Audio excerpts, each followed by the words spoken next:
جو ادارے ہیں، محکمے ہیں، جنہیں صفائی ستھرائی کا نظام بنانا چاہیے، پانی کی سپلائی کا نظام ٹھیک ہونا چاہیے، اسی طرح سے جو سیوریج ہے اس کا نظام صحیح ہونا چاہیے، لیکن جو حکومت کی بد انتظامی ہے اور یہ کہ سارے اختیارات وہ اپنے ہاتھ میں رکھتے ہیں، اور آئین کی جو آرٹیکل 140A ہے جس کے تحت سیاسی، مالیاتی اور انتظامی اختیارات کو لوکل گورنمنٹس کو منتقل کرنا ہوتا ہے، وہ منتقلی نہیں کی گئی ہے، جس کے نتیجے میں عام لوگ، شہری پریشان رہتے ہیں اور شہر ایک کھنڈر کا ہے۔ پچھلے دنوں بارشیں ہوئیں اور اربوں روپے کا وہ کام جو میئر صاحب بھی فرما رہے تھے اور صوبائی حکومت بھی بار بار کہہ رہی تھی، وہ بارش میں بہہ گیا، اور یہ اس لیے بہہ گیا کہ سندھ میں کرپشن کا ریٹ تقریباً 71% ہے ہوتی ہے کسی، اور اوپر سے لے کمیشنز اور رشوت کا ایک نظام قائم ہے، اور اس کو یہاں سسٹم کہا جاتا ہے، اور اسی سسٹم میں زمینوں پہ قبضے کا نظام بھی شامل ہے، اور اسی سسٹم میں لوگوں کی زمینیں ہتھیا کر کچھ مخصوص بلڈرز مافیا کے ساتھ مل کر شہر کو برباد کرنے کا کام بھی ہوتا ہے۔ لیکن افسوس کی بات یہ ہے کہ اس سسٹم پر کوئی ہاتھ نہیں ڈالتا، اور یہ سسٹم اور اس کے چلانے والے مضبوط سے مضبوط تر ہوتے چلے جا رہے ہیں۔ نقصان شہریوں کا ہو رہا ہے، پاکستان کا ہو رہا ہے۔ یہ شہر پورے پاکستان کی معیشت چلانے والا شہر ہے، اور اس شہر کو اس بات پر فخر حاصل ہے کہ یہ کبھی یہ کلیم نہیں کرتا کہ ہمیں کسی کو کچھ دینا نہیں چاہیے، ہم پاکستان کا حصہ ہیں۔ یہ تو کیپٹل رہ چکا ہے پاکستان کا، سندھ کا کیپٹل ہے، اور معاشی کیپٹل تو ہے ہی کراچی، لیکن اس کے سارے جو وسائل ہیں اس شہر کے، وہ پورے پاکستان میں ڈسٹریبیوٹ ہوتے ہیں، اور میں سمجھتا ہوں کہ اس شہریوں کے لیے فخر کی بات ہے۔ جب ہم پاکستان کے فریم ورک میں بات کرتے ہیں، اور پاکستان کسی جغرافیہ کا نام تو نہیں ہے، پاکستان تو ایک نظریے اور عقیدے کا نام ہے، اور ہم نے بنایا ہی یہ عقیدے کی بنیاد پر تھا، اور یہ چل ہی عقیدے کی بنیاد پر سکتا ہے۔ اگر ہر کراچی والا، کے پی والا، بلوچستان والا، پورا صوبہ سندھ والا، اور اسی طرح سے پنجاب والا اپنی اپنی چیزوں پر یہ کہنا شروع کر دے کہ بس یہ ہماری ہے اور باقی کسی کی نہیں ہے، تو پاکستان تو نہیں چل سکتا۔ لیکن اس بات کا اہتمام کرنا کہ جس جگہ پہ جو وسائل جنریٹ ہوتے ہیں ان کے مسئلے تو حل کیے جائیں۔ اگر گیس بلوچستان سے نکلتی ہے اور سندھ سے نکلتی ہے تو یہاں کے مسئلے حل ہونے چاہیے۔ آئین میں یہ بات لکھی ہوئی ہے کہ پرائرٹی دی جائے گی، ترجیح دی جائے گی گیس کے معاملے میں۔ معدنیات اگر نکلتی ہیں قبائلی علاقہ جات جو کہ اب مرج ڈسٹرکٹس ہیں کے پی کے، تو ان کو پرائرٹی ملنی چاہیے۔ بلوچستان سے بہت بڑے پیمانے پر اگر معدنیات نکلتی ہیں تو بلوچستان کی تعمیر و ترقی ترجیح ہونی چاہیے۔ بالکل اسی طرح سے صوبہ سندھ کے جو وسائل ہیں، ان وسائل کے اوپر جو ہے وہ سندھ کے عوام کا یہ حق ہے کہ ان کو ترجیح دی جائے۔ اور اسی طرح اگر پنجاب سے کوئی چیز ہو رہی ہے، لیکن اس کا مطلب یہ نہیں ہوتا کہ ہم پاکستان کے فریم ورک میں کام نہ کریں۔ مسئلہ وہاں پیدا ہوتا ہے کہ جب آپ لوگوں کو حق نہیں دیتے تو طرح طرح سے باتیں شروع ہو جاتی ہیں، اور پھر ان باتوں کو کچھ ایسی قوتیں جو ہے وہ اس کے اوپر ہاتھ رکھ دیتی ہیں کہ جو بالآخر پاکستان کو خراب کرنے والی اور نفرتوں کو پروان چڑھانے والی ہوتی ہیں۔ لہٰذا عدل اور انصاف کا نظام ہی پاکستان کو فلاح دے سکتا ہے، اور محبتوں کو پروان چڑھا سکتا ہے، اور پاکستان کو جوڑ سکتا ہے۔ ہمارا یہ مطالبہ ہے کہ پاکستان میں جو لوگ بھی جہاں رہتے ہیں، بستے ہیں، ان کے بنیادی مسائل ہیں، ان کو حل ہونا چاہیے۔ تو اس شہر کراچی کا میں تذکرہ کر رہا تھا کہ یہاں ایک مافیا ہے کہ الیکٹرک، اور وہ مسلسل اس شہر کے لوگوں کا جو ہے وہ خون پسینے کی کمائی کو نچوڑنے کا کام کر رہا ہے، اور اس کے الیکٹرک کے مافیا کو نیپرا کی سہولت بھی حاصل ہے کہ ان کی مرضی کے مطابق نیپرا فیصلے کرتی ہے، اور حکومت کی سہولت بھی حاصل ہے۔ اب المیہ یہ ہے کہ تقریباً سال ڈیڑھ سال ہو گیا ہے کہ جو میجر شیئرز تھے وہ ایک اور کمپنی نے لے لیے ہیں، لیکن اس کو اختیارات منتقل نہیں کیے جا رہے، اور بورڈ آف ڈائریکٹرز کا اجلاس ہی نہیں ہو رہا، اور پرانی مافیا جو ہے وہ پوری طرح سے، جو کارپوریٹ سیکٹر کے نام پر ایک دھبا ہے، وائٹ کالر کرمنلز، وہ بیٹھے ہوئے ہیں کے الیکٹرک میں، اور وہ کرمنل جو ہے وہ پاور ہی منتقل نہیں کر رہے، اور اس کے نتیجے میں پورا شہر وہ پریشان ہے، لیکن کوئی پوچھنے والا نہیں ہے۔ ایک جا کر ہائی کورٹ سے اسٹے لے لیتے ہیں، بات ختم ہو جاتی ہے۔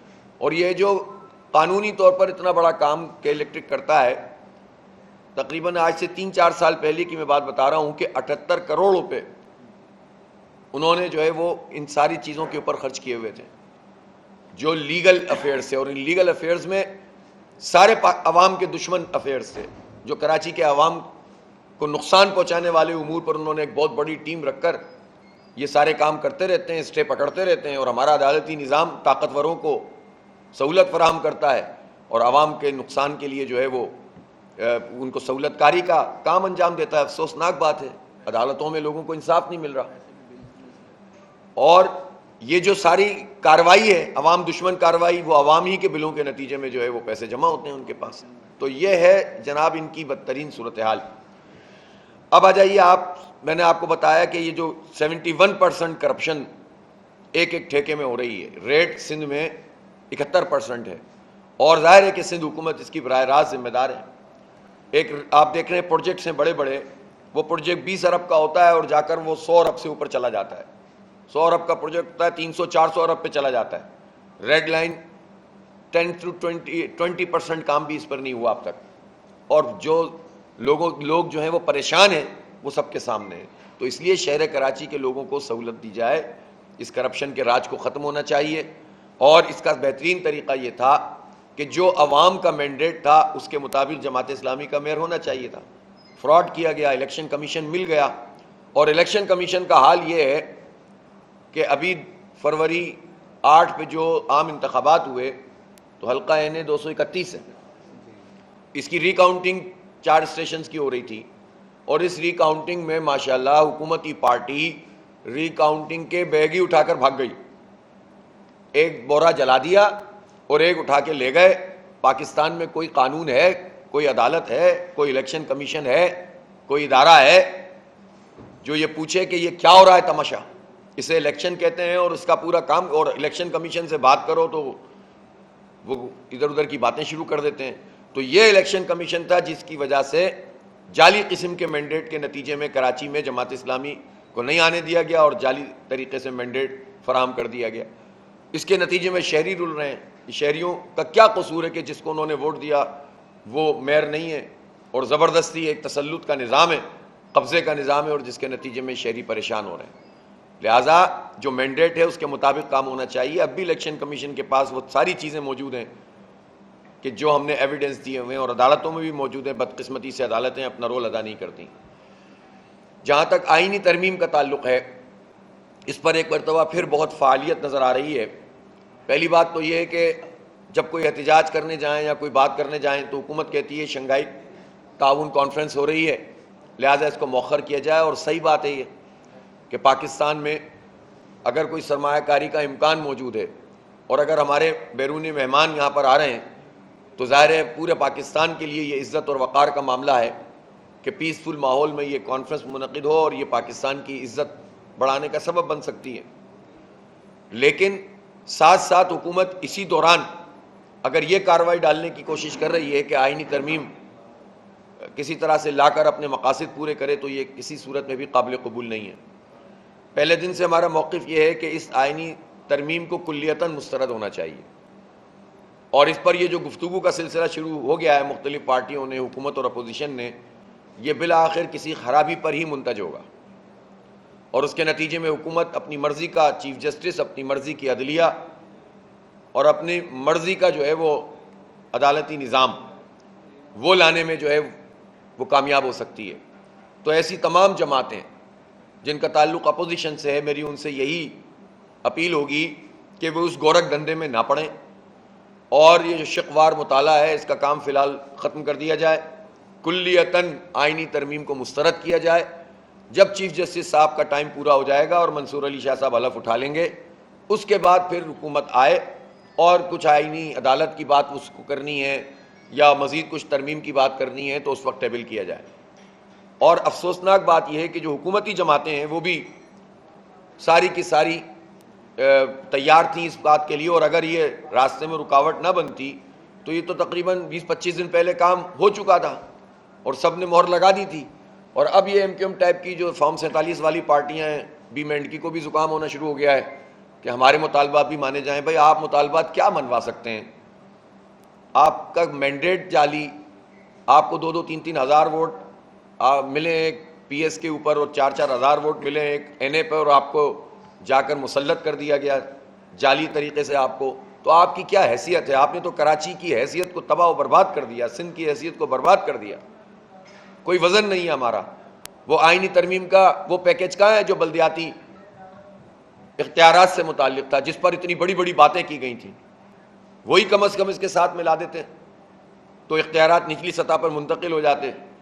لیکن یہ ہے کہ کوئی کام کرنے کی صلاحیت پہلے بھی نہیں رکھتے تھے، اور اب تو خیر ظاہر ہے بات کرنے کے قابل بھی نہیں ہے، اور خود ہی کہہ چکے ہیں کہ ہماری کوئی ویلیو نہیں ہوتی، ہم ملنے جاتے ہیں تو ہمیں سائڈ پہ بٹھا دیتے ہیں اور یہ کر دیتے ہیں وہ کر دیتے ہیں. تو یہ بے توقیری عوام کی ہے. 5,500 پولنگ اسٹیشنوں اور تقریباً 21-22 ہزار پولنگ بوتھ میں سے ایم کیو ایم ایک بھی نہیں جیتی، ایک بھی نہیں جیتی. اور اس کو کراچی سے کتنی ڈائریکٹ 15 اور پھر 2 حیدرآباد سے، اور پھر اس کے بعد مزید 4-5-6 ملا کے 22-23 قومی اسمبلی کی سیٹوں پہ بیٹھے ہوئے. ان 22 سیٹوں کا کراچی والوں کو کیا فائدہ ہے؟ اسی طرح سے بقیہ جو سیٹیں بچی تھیں وہ پیپلز پارٹی کو دے دی گئی تھیں. تو اس لیے یہ جو فارم 47 والی کارروائی ہے، اس نے تو پوری جمہوریت کو اور عوام کی تمام ایشوز کو جو ہے وہ تباہ و برباد کر کے رکھ دیا ہے. ہم یہ سمجھتے ہیں کہ اس وقت یہ سارے کام جس پہ ایک ایک ادارے پر اپنا قبضہ جمانے والا سسٹم چل رہا ہے، یہ ختم ہونا چاہیے، اور تمام اداروں کو آئین کی پابندی کرنی چاہیے، چاہے وہ فوج ہو، چاہے فوج کے حساس ادارے ہوں، چاہے وہ بیوروکریسی ہو، چاہے وہ پارلیمنٹ ہو، چاہے وہ عدلیہ ہو. سب کا اپنا اپنا ایک کام ہے، آئین نے متعین کیا ہوا ہے. ہم کوئی اور بات تو کر نہیں رہے، آئینی حدود کا خیال رکھیں. اسی آئین پر حلف اٹھایا ہوتا ہے، آرمی کے جنرل بھی اسی پہ حلف اٹھاتا ہے، چیف اور جو ہے عدلیہ کا چیف وہ بھی اسی پہ حلف اٹھاتا ہے، اور وزیر اعظم بھی اور صدر بھی. تو سب کا یہ کام ہے کہ وہ آئین کی پابندی کرے. جو اپنے اپنی اختیارات سے تجاوز کرتا ہے تو ملک میں یہی فساد پیدا ہوتا ہے. تو سب کی ذمہ داری ہے کہ وہ آئینی حدود کا خیال رکھیں. اب پاکستان کی معیشت کا مسئلہ ہے، اور اس کا بہت بڑا انحصار اس پر ہے کہ بجلی کے بل اور گیس کے بل اور ان کی قیمتیں کیا ہوں گی. حکومت نے بھی پچھلے دنوں 5 آئی پی پیز سے معاہدے منسوخ کیے، اور یہ پاکستان کے عوام کے لیے اچھی خبر ہے.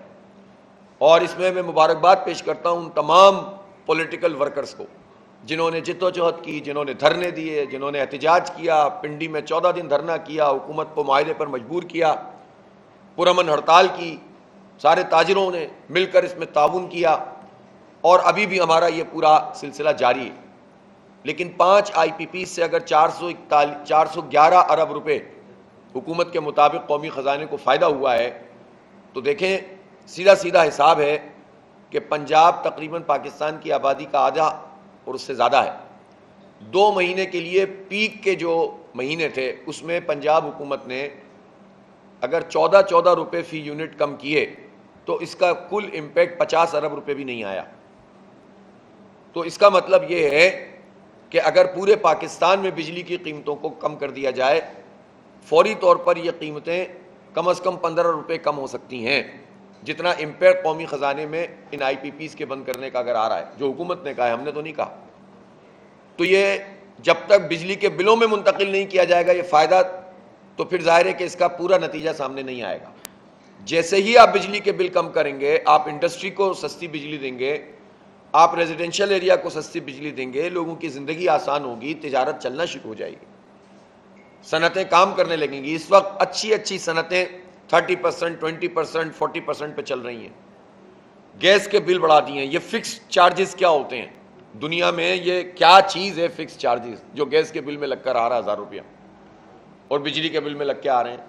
طرح طرح کے ناموں کے ساتھ جو ہے وہ آپ ٹیکس لگا دیتے ہیں اور لوگوں سے پیسے وصول کر رہے ہیں. اور حال کیا ہے، جب ہم نے یہ مطالبہ کیا کہ جاگیرداروں پہ، بڑے جاگیرداروں پہ ٹیکس لگاؤ، بڑے وڈیروں پہ ٹیکس لگاؤ، جن کی سینکڑوں ایکڑ زمینیں ہیں، 50 ایکڑ، ہزار ایکڑ، اور ایسے لوگ پورے پاکستان میں صرف 4% ہیں. زمینداروں میں ایسے صرف 4% ہیں. اگر ان کے اوپر ٹیکس لگ جائے تو سینکڑوں ارب روپے ہمارے پاس آ جائیں گے. لیکن حکومت نے کہا کہ ہم 2 مہینے میں یہ ٹیکس کا اطلاق کرنے والے ہیں. اور آج خبر یہ ہے کہ وہ یہ کہتے ہیں کہ اب یہ 1 جولائی 2025 سے اطلاق ہوگا. گویا جاگیرداروں کو پروٹیکشن فراہم کی جا رہی ہے اور تنخواہ داروں کا ٹیکس کم نہیں کیا جا رہا.